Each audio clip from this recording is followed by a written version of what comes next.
하나님의 귀한 말씀을 받습니다.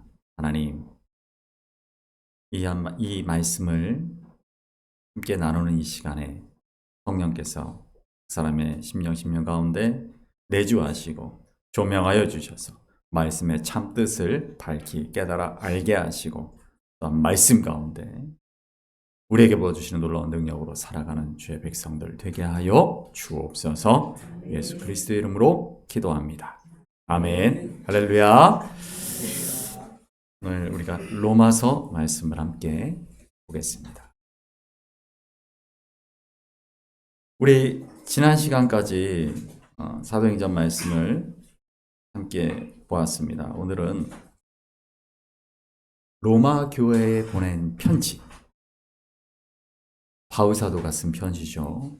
우리가 지난 시간에 함께 바울 사도의 3차 전도 여행 과정 가운데 바울 사도가 예루살렘으로 돌아가기 전에 썼던 편지가 바로 로마서다라는 것을 우리가 함께 나누었습니다. 오늘 로마서 1장 1절 한번 여러분 우리가 같이 한번 읽어보겠습니다. 로마서 1장 앞으로 쭉 넘어가셔서 1장 1절 한번 보시게 되면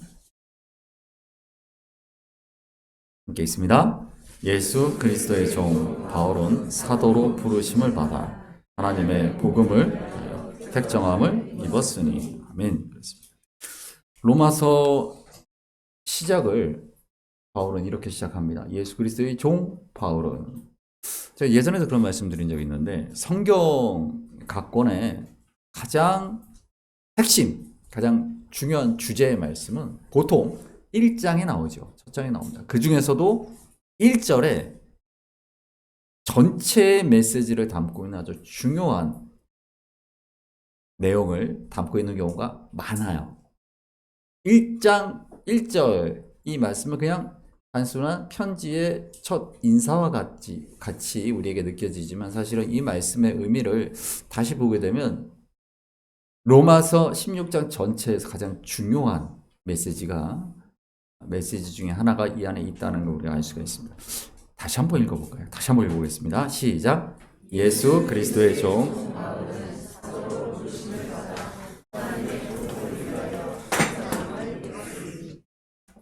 아멘. 로마서의 시작에서 바울은 자기를 누구로 소개하고 있습니까? 나는 누구다?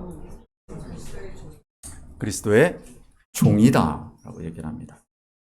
우리가 흔히 주의 종이라고 말할 때 그 표현이 여기서 나오는 거죠. 바울은 사도로 부르심을 받았다. 그래서 로마 교회를 향하여 하는 이 인사말, 우리가 로마서 16장을 보게 되면 로마 교회가 우리처럼 이렇게 함께 모여있는 교회가 아니고 마치 우리가 지금 공동 식사 후에 목장으로들 나눠서 모이죠. 그렇게 나눠져 있는 가정교회들, 여러 개의 가정교회가 합쳐진 것을 로마 교회다라고 부르고 있는 것을 알 수가 있습니다. 초대교회의 형태는 그렇습니다. 보통 가정에서 모입니다. 가정교회로 모이고 그 가정에서 모이는 곳곳의 교회들이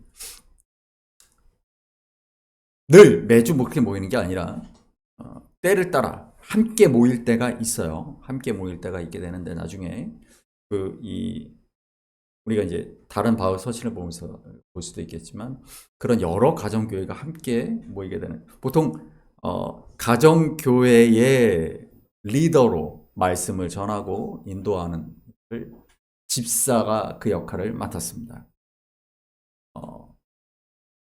디컨이라고 하는 집사가 그 역할을 맡았고, 또 이렇게 함께 모였을 때 큰 저택을 가지고 있는 많은 인원들이 모일 수 있도록 그런 역할을 맡은 그 한 지역 교회에 책임을 지고 있는 이들을 장로라고 불렀죠. 그래서 보통 그런 저택에서 함께 모여서 예배하였다라는 것을 우리가 서신서들을 통해서 볼 수가 있어요. 그래서 로마서 16장을 보게 되면 여러 가정교회들에게 인사하는, 각각의 교회들의 리더들의 이름을 이야기하면서 인사하는 그런 모습들을 볼 수가 있어요. 그런데 그 이름들을 이렇게 살펴보게 되면 독특한 특징이 있음을 알게 됩니다. 이름들을 그냥 쭉 보게 되면 구분할 수가 있어요. 일단은 유대인과 이방인들을 구분할 수 있겠죠. 이방인들 중에서는 로마 사람도 있고 그리스 사람도 있고 다른 지역의 사람들도 있습니다만 이방인과 유대인이 구별이 됩니다. 또 하나 여자와 남자가 구별되죠. 그리고 이름들을 보게 되면 노예와 자유인이 구분됩니다. 계층, 계급을 이름을 통해 알 수가 있어요. 그래서 로마 이 시대 사람들의 이름은 나의 신분을 나타내는 이름이기도 합니다. 제가 누가복음을 이야기할 때 누가가 어떤 복음서라고 말씀드렸습니까? 어떤 복음이다? 누가복음은 그죠? 가난한 자, 낮은 자, 병든 자 그런 이들을 섬기러 오신 예수 그리스도를 우리에게 소개하는 책이 바로 누가복음이다라는 말씀을 드렸었죠. 누가라고 하는 루크 우리가 얘기하는 그 누가의 이름도 역시 노예의 이름입니다. 당시에는 의사 같은 전문직을 주로 했던 사람들은 노예들이었어요. 의사는 우리처럼 개업을 해서 그렇게 자기가 개인 사업자로 병원을 운영하는 것이 아니고 보통은 신분이 높은 사람의 집에 고용되어 그 사람의 건강을 돌보는 그런 일들을 했었죠. 그래서 누가도 역시 노예 출신이다. 노예들도 있었고 노예 출신도 있었죠.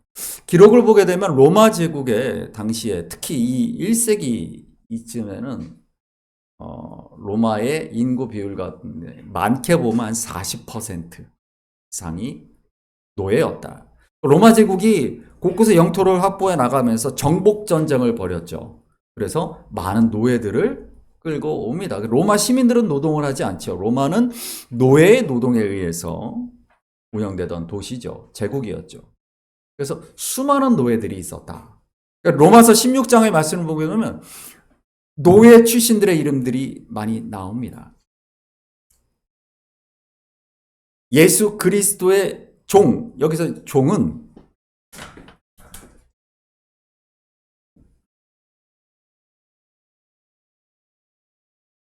둘로스, 헬라어로 둘로스라고 하는데요. 이게 노예입니다. 노예. 영어로는 종을 의미하는 게 서번트가 있죠. 근데 정확한 이 의미는 서번트로 번역하기보다는 슬레이브로 번역하는 게 맞습니다. 노예입니다. 배에 묶여서 우리가 그 영화 벤허에도 보면 배에 묶여서 갤리선에서 이렇게 쇠사슬에 묶여서 계속 노젓는 사람들 있죠. 묶여있는 사람들 이라는 뜻이 바로 슬레이브, 노예, 둘러습니다. 예수 그리스도의 노예인 나 바울은 이라고 이 이야기를 시작하는 이유는 뭐냐면 로마 교회 안에도 적어도 한 절반 정도는 그 이상일 수도 있습니다. 노예이거나 노예 출신이었다가 해방된 사람들이 로마 교회를 이루고 있었다라는 걸 알 수가 있는 것이죠. 그래서 바울 사도는 원래 신분이 높은 사람이었었습니다. 유대 사람으로서 가말리엘의 수하였고 그 밑에서 공부를 했고 그가 다소라는 그 신도시에서 살았던 신분이 높은 사람이었죠. 그러나 자기의 신분을 지금 뭐라고 소개합니까? 나도 노예다. 여러분 노예시지요? 나도 노예입니다. 나는 누구의 노예냐면 예수 그리스도의 노예입니다. 이렇게 인사를 하고 있다라는 것이죠. 이 노예라는 개념이 굉장히 중요합니다. 로마서 말씀에선 이 노예, 이 둘로스라는 개념이 굉장히 중요하다라는 것입니다. 또 하나 뭐가 있냐면 바울은 무엇으로 부르심을 받았다 나옵니까?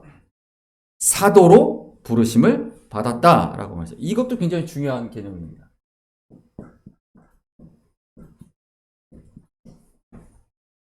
아포스톨로스라고 하는데요. 이건 사도입니다. 사도라는 말의 의미는 뭐냐면 보냄을 받았다 이 뜻이에요. 보냄받은 사람을 사도라고 합니다. 우리가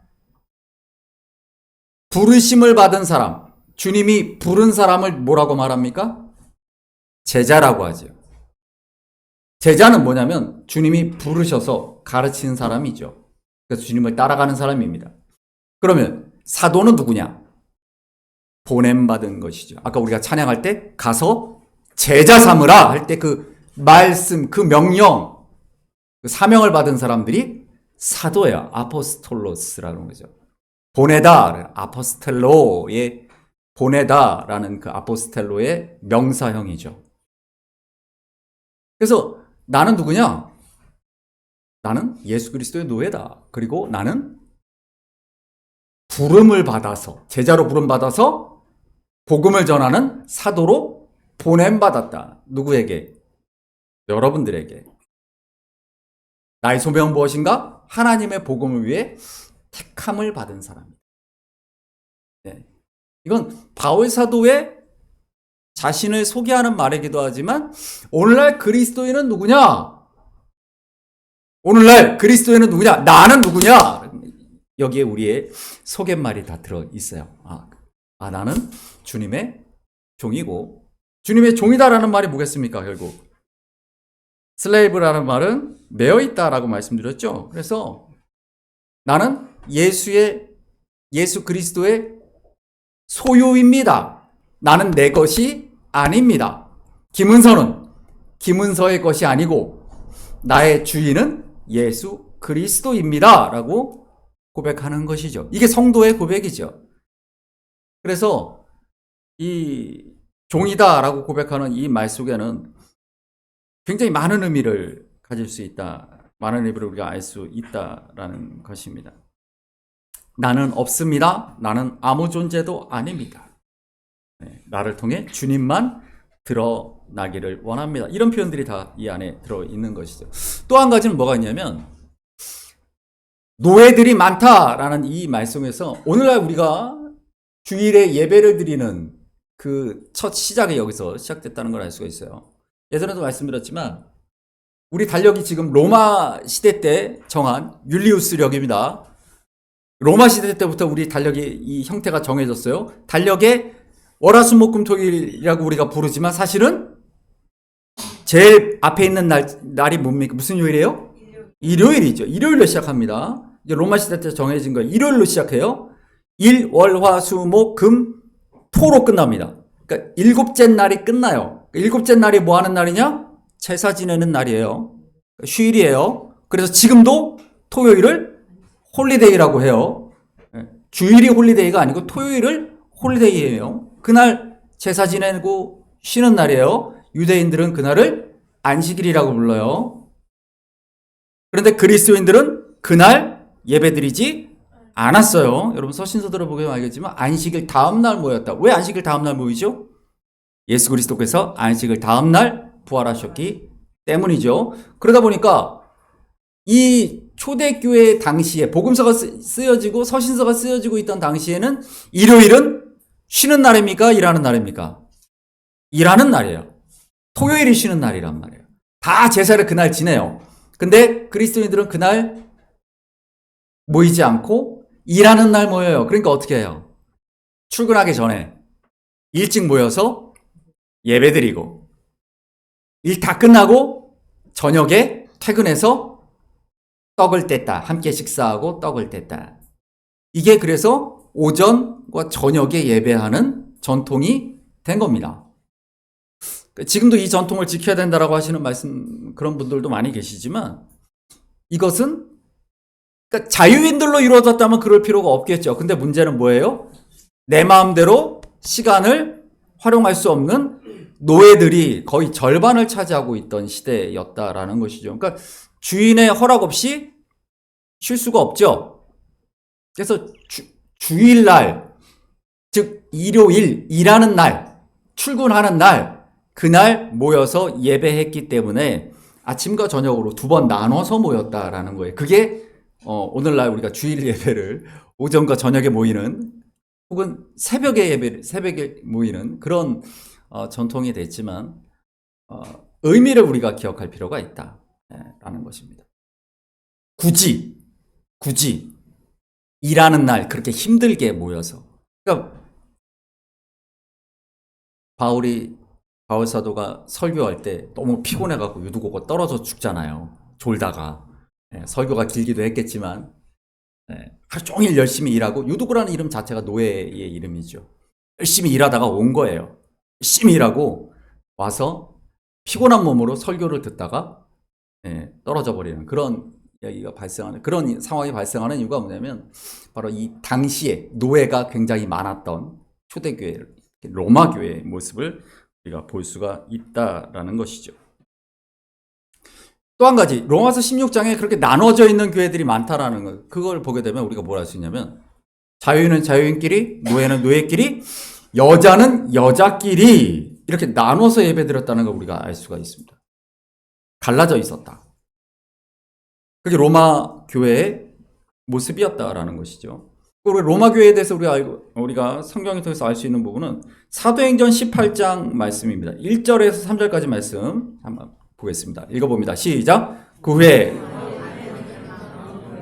이르러 아굴라라는 본도에서 난 유대인 한 사람을 만나니 글라우디오가 모든 유대인을 명하여 로마에서 떠나라 한 고로 그가 그 안에 브리스길라와 함께 이달리아에부터 새로 온지라 바울이 그들에게 감해 생업이 같음으로 함께 살며 일을 하니 그 생업은 천막을 만드는 것이다. 아멘. 여기 우리가 잘 알고 있는 아굴라와 브리스길라 부부가 나오는데 이 부부가 원래 어디 살던 사람이라고요? 2절에 보게 되면 로마에서 살던 사람입니다. 그런데 글라우디오가 모든 유대인들을 로마에서 나가라 했다. 그래서 이탈리아에서부터 고린도가 오늘날의 그리스, 그 발칸반도, 그리스 지역이라고 생각하시면 됩니다. 자, 그림을 한번 보여주시면, 목사님. 네, 그겁니다. 글라우디오가 누구냐? 로마 4대 황제 클라우디우스를 이야기하는 것입니다. 이 클라우디우스 황제의 통치 기간에, 그러니까 AD 49년에 유대인 로마 추방령이 있었어요. 왜냐면, 이 유대인들 간에 기독교로 개종한 이들과 유대교를 계속 믿던 유대인들 간에 충돌이 벌어진 거죠. 그 이전까지 기독교의 세력이 약할 땐 충돌이 아니죠. 그냥 일방적인 핍박을 받았어요. 일방적인 핍박. 우리가 1차 전도여행 때 그 바울 사도가 루스드라에서 돌에 맞아가지고 죽기까지 되는 그런, 그러니까 기독교가 세력이 약할 때는 그냥 일방적인 핍박을 당했는데 이제 기독교인들이 늘어난 거예요. 예, 그러다 보니까 일방적인 핍박이 아니라 충돌이 됐죠. 로마가 시끄러웠다. 그래서 글라우디오 황제가 모든 로마인들을 기독교인이건 유대인이건 다 나가라. 다 추방하게 됩니다. 그리고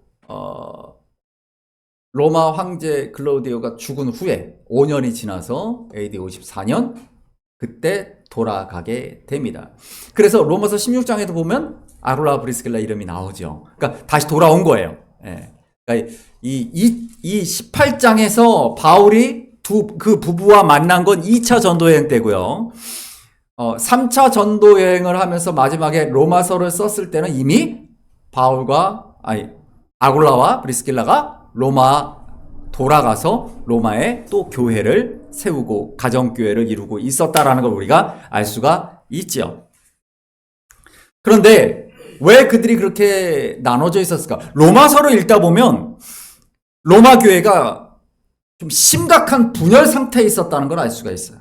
그냥 가정교회로 모이는 게 지역에 따라 모인 게 아니라 그들이 계급에 따라, 인종에 따라 찢어져 있다는 걸 우리가 알 수 있어요. 섞여 있지 않았다. 왜 그랬을까?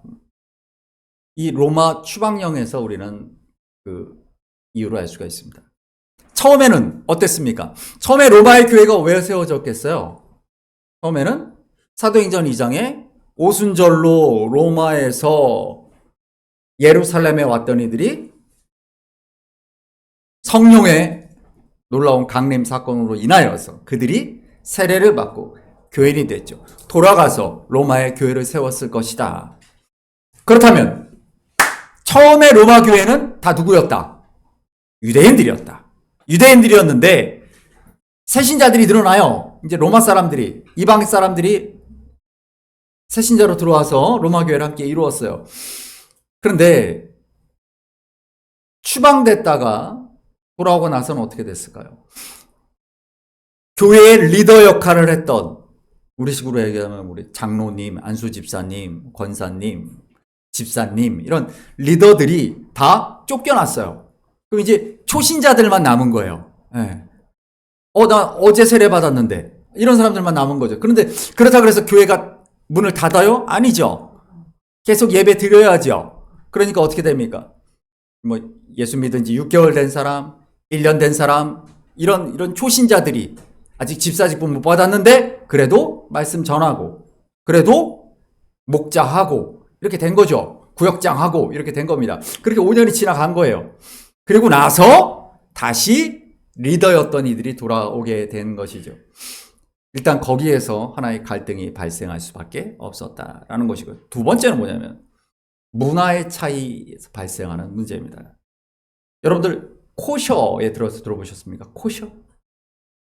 할랄은 많이 들어봤죠. 할랄 푸드. 네, 잠깐 보여주시면 그림. 네, 코셔와 그 다음 그림 보여주십시오. 할랄이 있습니다. 코셔와 할랄인데, 코셔는 유대인들의 정결 음식입니다. 정결법으로 만든 음식을 코셔. 코셔는 음식뿐만 아니라 유대인들의 율법에 의해서 지키는 것들을 코셔라고 해요. 할랄은 우리가 너무 잘 알죠. 이슬람 사람들이 할랄 푸드, 먹지 말아야 할 것, 음식들을 규정, 또는 요리법에도 규정이 있습니다. 코셔 같은 경우는 지금도 유대인, 율법을 지키는 유대인들은 철저하게 이걸 지킵니다. 우리가 잘 아는 것과 같이 레위기라든가 하나님이 또 이렇게 미시나라든가 이런 곳에서 유대인들이 먹어야 할 것, 먹지 말아야 될 것, 부정한 것, 이런 것들을 다 구분해 놓잖아요. 근데 그것만 있는 게 아니고 음식을 조리하는 법도 달라요. 피는 생명이니 먹지 말라 하셨죠. 그래서 도축을 하게 되면 모든 피를 다 뽑아야 돼요. 싹 다 뽑아야 됩니다. 그리고 조리를 해야 돼요. 그릇 같은 경우도 다 예법이 있어요. 그러다 보니까 예전에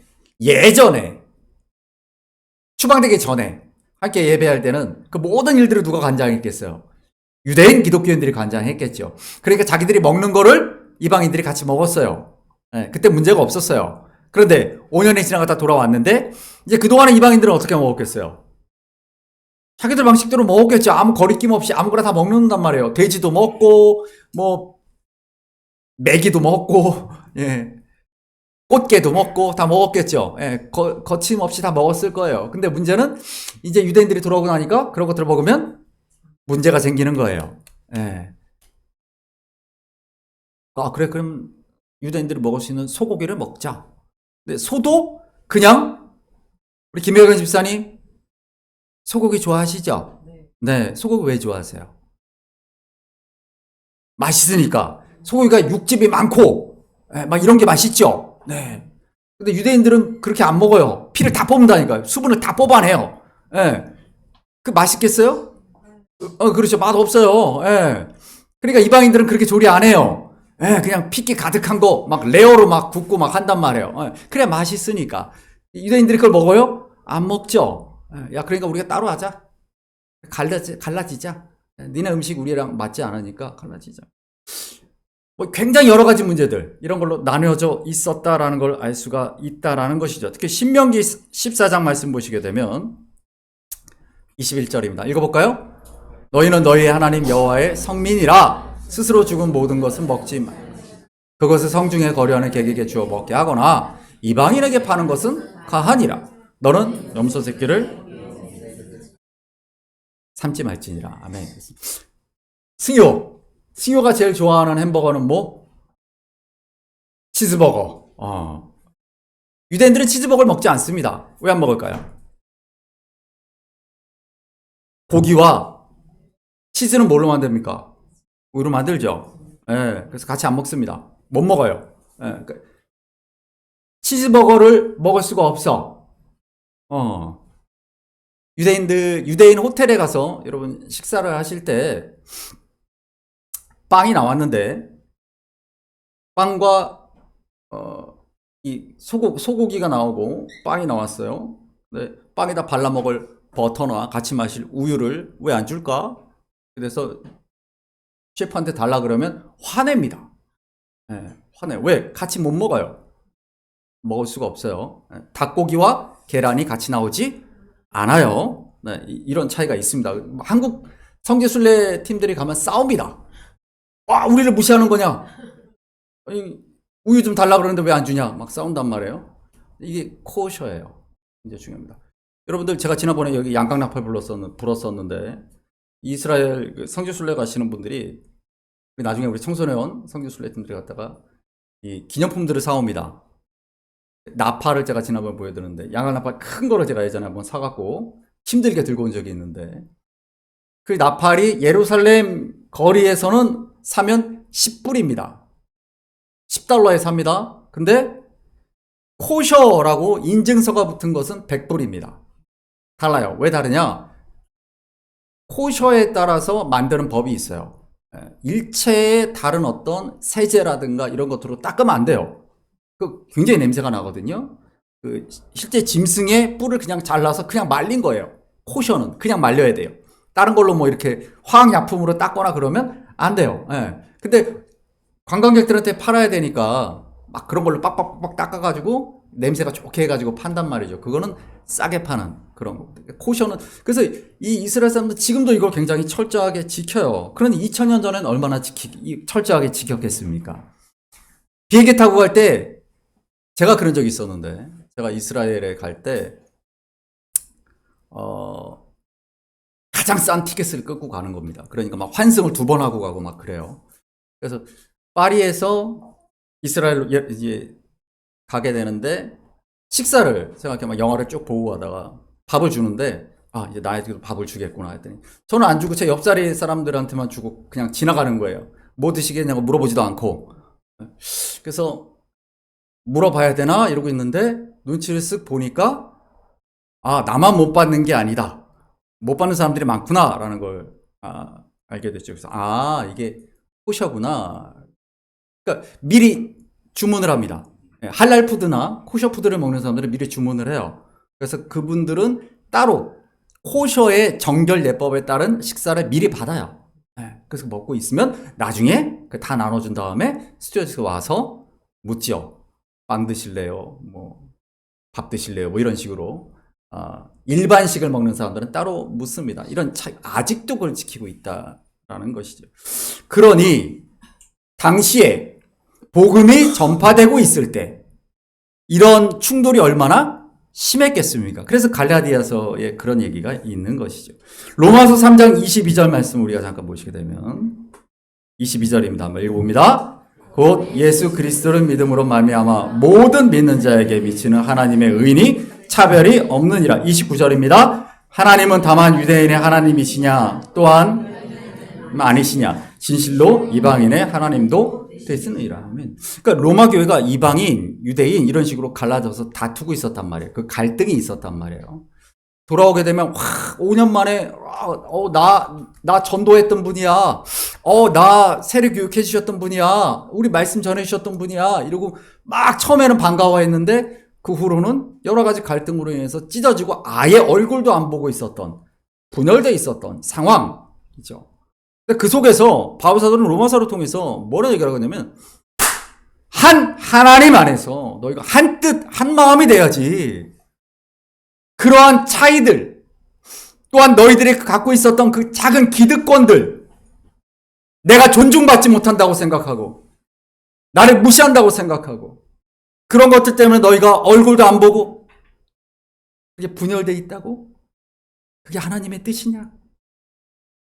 있는 것이죠. 하나님의, 우리가 어떤 존재냐? 그래서 로마서에서 무슨 얘기를 하느냐? 8장 14절 말씀 보시면, 14절, 15절 말씀인데 읽어보겠습니다. 한번 찾아보세요. 네, 나중에 한번 또 볼 겁니다. 시작. 무릇 하나님의 영으로 인도함을 받는 사람은 곧 하나님의 아들이라. 15절입니다. 너희는 다시 무서워하는 종의 영을 받지 아니하고 양자의 영을 받았으므로 우리가 아빠, 아버지라고 부르짖느니라. 네. 제가 이 말씀을 영어로 한번 보시게 되면 네, 그렇습니다. 이게 NIV 버전입니다.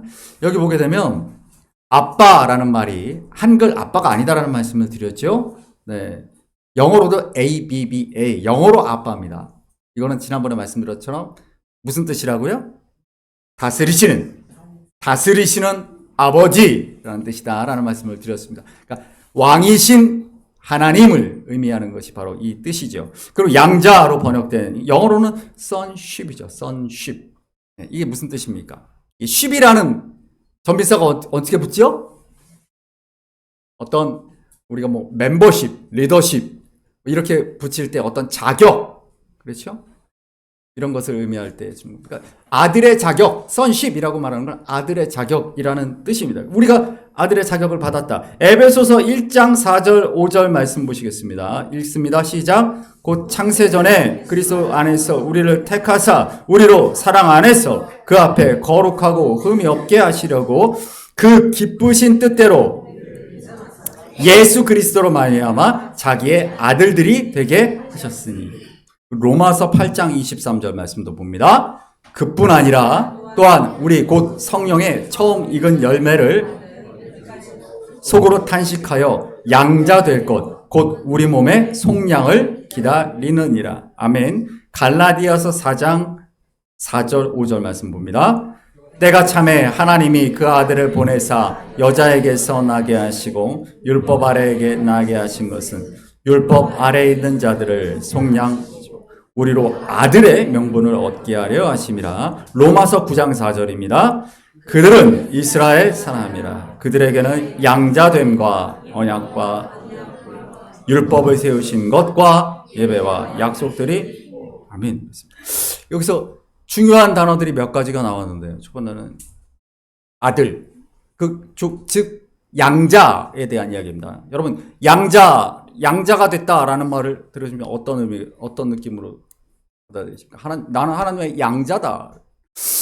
기왕이면 친자였으면 좋겠는데 친자와 양자를 놓고 봤을 때 친자보다 양자가 좀 떨어지는 거 아닌가? 이런 생각을 우리가 가질 수가 있단 말이에요. 근데 이 양자됨이라는 의미는 그런 뜻이 아니다. 또 하나 속량이라는 표현이 나오는데요. 이 속량이라는 개념은 굉장히 중요합니다. 속량이라는 것은 무슨 뜻이냐면 노예를 해방하다라는 뜻입니다. 값을 주고 우리가 아까 찬양했던 예수 그리스도의 피로 사셨다라는 그 의미가 이 속량이에요. 피로 사셔서 우리를 아들, 양자를 삼으셨다. 사진 한번 그림 한번 보여주십시오. 로마서를 이해하려면 당시에 바울과 로마 교회의 상황을 우리가 이해해야 되는데 로마 제국이 지중해를 중심으로 당시에 문명 세계라고 하는 지역들을 거의 다 정복했지요. 그러니까 로마 제국이라고 하면 세상의 전부라고 할 수가 있어요. 근데 이곳을 다스리는 자가 누굽니까? 로마 황제죠. 로마 황제 카이사르. 성경에서는 가이사의 것은 가이사에게 말하는 그 가이사입니다. 그 성경에 가이사 이야기가 나오죠. 마태복음 22장 21절에 보면 읽어봅니다. 이르되 가이사의 것이니이다. 이에 이르시되 그런즉 가이사에게 아멘. 그 다음에 누가복음 2장 1절입니다. 그때 하였으니 그 다음이 3장 1절입니다. 디베르 왕제가 통치한 지 15해 곧 본디오 빌라도가 유대의 총독으로 헤롯이 갈릴리의 분봉왕으로 그 동생 빌립이 루지방의 분봉왕으로 우리 황제 이름들이 자꾸 나옵니다. 성경에 황제 이름이 자꾸 나오는 이유가 뭐냐면 이 황제의 시대, 가이사의 통치의 시대를 살아가고 있는 것을 강조하는 것이죠. 근데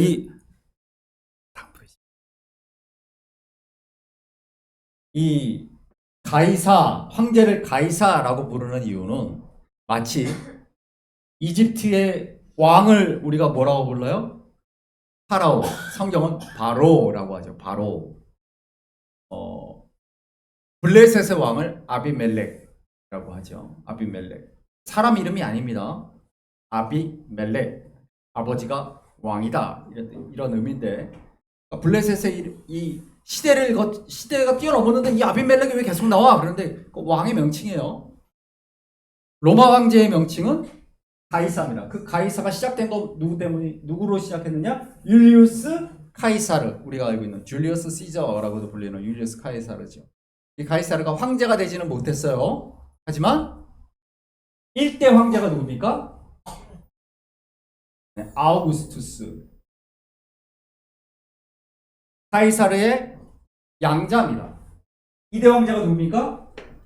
티베리우스. 티베리우스는 아우구스트의 양자입니다. 카리큘라는요, 티베리우스의 양자입니다.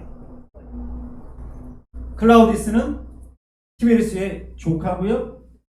네로는 클라우디우스의 양자입니다. 무슨 뜻인지 아시겠어요?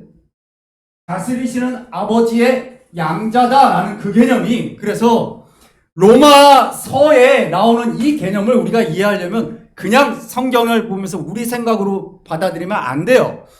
아빠, 아버지, 다스리는 아버지의 양자로 우리를 부르셨다는 것은 하나님 아버지의 유업을 잇는, 하나님 나라를 상속하는 하나님의 아들, 즉 딸이 아니냐 이렇게 얘기하는데 그 개념이 아니에요. 아들이냐 딸이냐의 개념이 아니고 양자라는 개념, 뒤를 이은 황제다라는 그 개념이에요.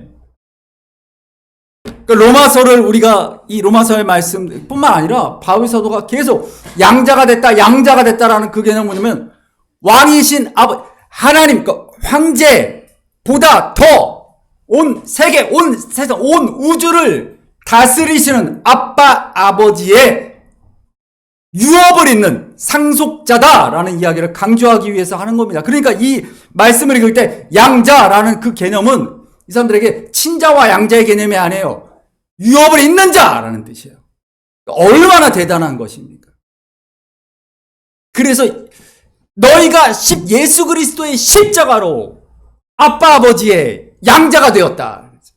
하나님의 나라를 상속하고 하나님의 나라를 다스리는, 우리가 왕 같은 제사장이라고 할 때 그 왕의 의미가 여기에 있는 거예요. 왕의 나라를 상속하여 우리가 주와 함께 다스린다라는 그 표현이 바로 여기에 다 나오는 것입니다. 그러니까 우리가 역사적인 해석을, 성경을 볼 때 역사적인 해석을 해야 되는 이유가 거기에 있죠. 로마서 8장 14절, 우리 아까 봤던 말씀인데요. 그걸로 쭉 한번 읽어봅니다. 시작.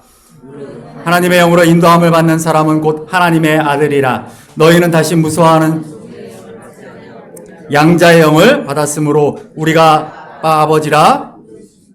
성령이 친히 우리의 영과 더불어 우리가 하나님의 자녀인 것을 증언하시는, 자녀이면 또한 상속자, 곧 하나님의 상속자요 그리스도와 함께한 상속자니 우리가 그와 함께 영광을 받기 위하여 고난도 함께 받아야 할 것이니라. 아멘. 너희가 왜 십자가의 고난을 받아야 되는가? 주님이 십자가로 너희를 하나님의 상속자로 세우셨으니 그 상속자의 마땅히 감당해야 될 것이 또한 십자가의 고난이다라고 바울 사도가 이야기하고 있는 것입니다. 여러분, 우리가 십자가로 생명을 얻었고 우리가 속량을 얻어서 양자가 되어, 즉 상속자가 되어 하나님의 나라를 유업으로 받은 존재다라는 것이죠. 여러분, 이게 얼마나 영광스러운 말씀입니까? 그러니까 로마서를 말씀을 읽을 때 이 로마서를 받은 이 로마 교인들은 눈물을 흘리면서 우리가 그렇게 대단한 존재구나, 우리가 그렇게 영광스러운 존재가 되었구나, 그거 모르고 그냥 양자, 기왕이면 친자가 좋은데 이렇게 받아들이는 그 양자의 개념이 아니라는 거예요. 이 양자라는 말을 읽었을 때 이 로마 교인들이 받았을 그 감격을 한번 생각해 보십시오. 여러분, 이런 감격이 우리에게 있어야 될 줄 믿습니다. 오늘 말씀 한 구절 더 볼 텐데요. 갈라디아서 4장 4절 5절, 우리 아까 읽었던 말씀 다시 읽습니다. 이 말씀이 우리에게 다시 어떻게 다가오는지 한번 읽어보십시오. 때가 참에 하나님이 그 아들을 보내사 여자에게서 나게 하시고 율법 아래에 나게 하신 것은 율법 아래에 있는 자들을 속량하시고 우리로 아들의 명분을 얻게 하려 하심이라. 아멘. sonship이죠. 양자됨입니다. 아빠, 아버지의 유업을 상속할 그 귀한 유업을 위하여 누가? 예수 그리스도께서 오셨다라는 말씀을 주고 있는 것입니다. 마태복음 25장 31절 말씀 한번 읽어보겠습니다. 시작. 인자가 함께 올 때에 자기 영광의 보좌에 앉으리니, 그 다음 34절입니다. 그때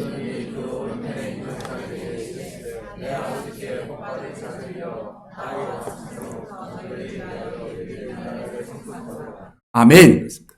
주님이 다시 오실 때 바로 하나님의 우리를 위하여 예비된 그 나라를 우리가 상속한다라는 것이에요. 그래서 초대교회 교인들이 그렇게 하나님의 나라를 갈망하는 것입니다. 하나님 나라가 오고 있다. 하나님 나라가 오고 있다라는 것이죠. 로마서 6장 4절의 말씀입니다. 한번 읽어봅니다. 그러므로 우리가 그의 죽으심과 합하여 세례를 받음으로 그와 함께 장사되었나니 이는 아버지의 영광으로 말미암아 그리스도를 죽은 자 가운데서 살리심과 같이 우리로 또한 새 생명 가운데에서 행하게 하려 함이라. 아멘. 그 다음에 있습니다. 6장 8절입니다. 만일 우리가 아멘. 예수 그리스도가 십자가를 통하여 우리에게 하나님의 아들의 명분, 양자됨, 하나님 나라의 상속자가 되게 하신 그 놀라운 그 역사를 우리가 어떻게 누릴 수 있을까? 주님과 함께 십자가에서 죽고 다시 살아나는 것이죠. 근데 죽으려고 안 한다면 살 수가 없어요. 우리가 왜 십자가를 져야 되는가? 십자가를 지고 그냥 계속 졸졸졸 따라가는 게 아니죠. 십자가를 진다는 건 십자가에서 죽는다는 얘기죠. 우리가 주님과 함께 죽고 다시 살아야 한다. 11절을 말씀 읽어보겠습니다. 이와 같이 너희도 너희 자신을 죄에 대하는 죽은 자요 여길지어다. 우리 22절이 있습니다. 그러나 이제는 해방되고 하나님께 종이 되어 거룩함에 이르는 열매를 맺었으니 그 마지막은 영생이라. 아멘. 23절입니다. 죄의 삭은 사망이요. 아멘. 여러분, 이것이 십자가로 우리에게 주신 생명과 영광인 줄 믿습니다. 십자가를 묵상하는 사순절 기간에 우리가 기억해야 될 것은 도대체 십자가를 통해 내가 어떤 것을 얻었고 어떤 존재로 변화되는가를 우리가 알아야 합니다. 우리가 가져야 할 감사가 무엇인지 우리가 알아야 합니다. 얼마나 값진 것인지 우리가 알아야 합니다. 알 때 우리가 진정으로 감사할 수 있고요. 찬양할 수 있고 경배할 수 있는 것입니다. 나의 죄를 십자가를 통해 예수님께 다 전가하고 예수 그리스도의 성결함으로 거룩함으로 우리가 죄 씻음을 얻었기에 그러므로 예수 그리스도의 영원한 생명이 우리에게 주어진 것입니다. 이제 이 땅의 삶은 주님과 함께 고난의 잔을 마시고 십자가를 지는 그런 삶이라 해도 그러나 우리는 주님이 오시는 날 하나님의 나라를 유업으로 받는 왕 같은 제사장으로 하나님 나라를 소망하며 기대하며 살아가는 삶을 살아야 될 줄 믿습니다. 그림 한 장을 마지막으로 보실 텐데요. 우리 아까 임효순 집사님이 읽으셨던 레위기의 말씀이죠. 아사셀 염소입니다. 대속죄일에 2마리의 염소를 선택해서 똑같은 염소입니다. 똑같은 염소, 가장 비슷한 염소를 2마리를 하나는 하나님을 위하여, 하나는 아사셀을 위하여. 아사셀이라고 하는 건 광야에 사는 귀신이에요. 사탄입니다. 그래서 한 마리는 지성소로 가는 거죠. 그 피를 우리가 금요일 날 보았죠? 법궤에 그 속죄소에 뿌리는 피, 그게 이 아사셀의 그 하나님을 위하여 준비된 염소의 피. 또 한 마리는 광야로 보냅니다.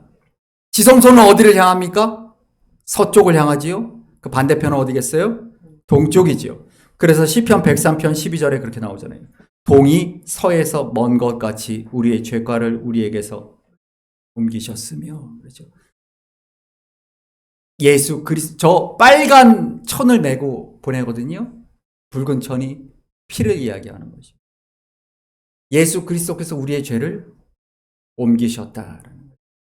당신의 죄로 우리에게서. 우리가 십자가의 의미를 분명히 기억해야 합니다. 이제 나의 죄는 예수님께 갔고 예수님의 거룩함과 성결함과 영원한 생명이 나에게 주어졌고 또한 그로 인하여 나는 영원한 하나님의 나라를 유업으로 받는 상속자가 됐음을 믿습니다. 바로 이 놀라운 일을 십자가를 통해 이루신 하나님을 찬양하며 또한 예수 그리스도의 십자가를 우리가 깊이 감사하고 묵상하는 사순절 기간이 되기를 간절히 소망합니다. 이 시간 함께 찬양하실 텐데 여러분 가지고 계신